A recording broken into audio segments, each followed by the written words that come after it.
सोचने चाहिए कुछ ऐसे व्यवहारिक उपाय जिससे कि किसानों की आय बढ़ाई जा सकती है। उसमें 2-3 बिंदु मैं आपके सामने रखना चाहता हूं, जिसपे हमारे किसान भाई अगर ध्यान देंगे तो निश्चित रूप से किसानों की आय को बढ़ाने का जो संकल्प है वो साकार सिद्ध होगा।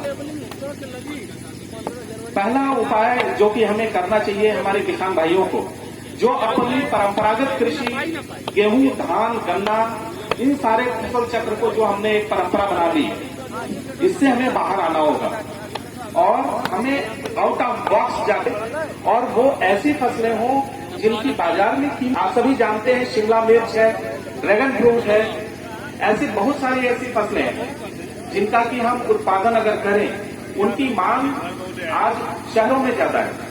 आप यहां से निकटतम बनारस 70 किलोमीटर है और पूर्वांचल एक्सप्रेस वे की वजह से अब आप लखनऊ से भी जुड़ चुके हैं। यहां से 4 घंटे में आप लखनऊ आपका उत्पाद पहुंच सकता है। अगर आप सोच लें तो वहां के बाजारों में आपके ये उत्पाद जाकर आपको कई गुना जो धान और गेहूं से ज्यादा मुनाफा दे सकते हैं, ज्यादा कीमत अदा कर सकते हैं। तो आज जरूरत इस बात की है कि आज हम उन फसलों को अपनाएं, सब्जी की खेती करें, बहुफसली खेती करें, जिससे कि हमारे किसानों की आय को लगातार बढ़ सके और किसान उसमें ज्यादा समृद्ध हो सके। जो आज हमने कॉन्सेप्ट दिया है फार्मर प्रोड्यूसर ऑर्गेनाइजेशन, ये एक ऐसा उपाय है जिससे कि किसान के जीवन में क्रांतिकारी परिवर्तन हो सकता है।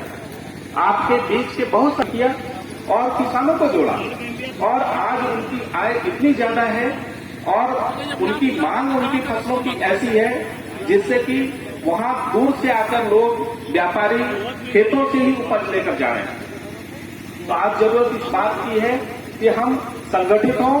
जनपद में 64 एफपीओ हैं और 64 एफपीओ हम लोग जो है लगातार इसको और बढ़ाने की कोशिश कर रहे हैं, संख्या बढ़ाने की कोशिश कर रहे हैं। उत्तर प्रदेश में दूसरा स्थान जनपद गाजीपुर का है, जहां सर्वाधिक एफपीओ हैं और ये आप लोगों की बदौलत ही, आप लोगों की जागरूकता की बदौलत ही हो पाया है। वो अकेला किसान जो कि व्यापार और कृषि जो मार्केटिंग का काम है वो नहीं कर सकता था, आज संगठित होकर आज एफपीओ के माध्यम से अपने उत्पादों को वो देश के ही बाजारों में नहीं बेच सकता, वो विदेश के बाजारों में भी बेचने के लिए आज कार्यालय खुल चुका है। मैं आपको पहले भी इस बारे में मैंने आपको अवगत कराया था और अनुरोध भी किया था कि ज्यादा से ज्यादा एफपीओ वहां जाकर अपना रजिस्ट्रेशन कराएं।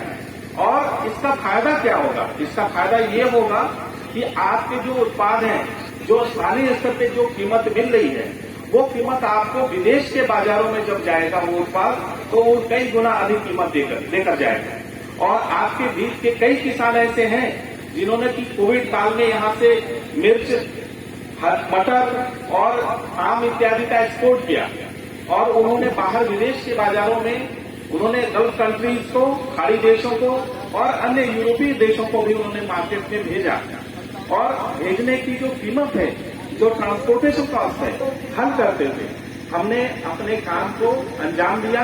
आज हमारा उत्पाद देश नहीं विदेशों को भी निर्यात हो रहा है। तो एक बहुत बड़ी बात है ये चीज जो पहले असंभव लगती थी। पहले लगता था कि हमारे देश का, हमारे गांव का मटर कहां विदेश में जा सकता है, हमारे गांव की मिर्च कहां विदेश में जा सकती है। आज वो संभव हो सका है और इस पे सोचने की जरूरत है, इस पे लगातार काम करने की जरूरत है। तो जो दूसरा उपाय मैंने बताया कि संगठित हो और संगठित मछली का उत्पादन नहीं कर रहे हैं, वो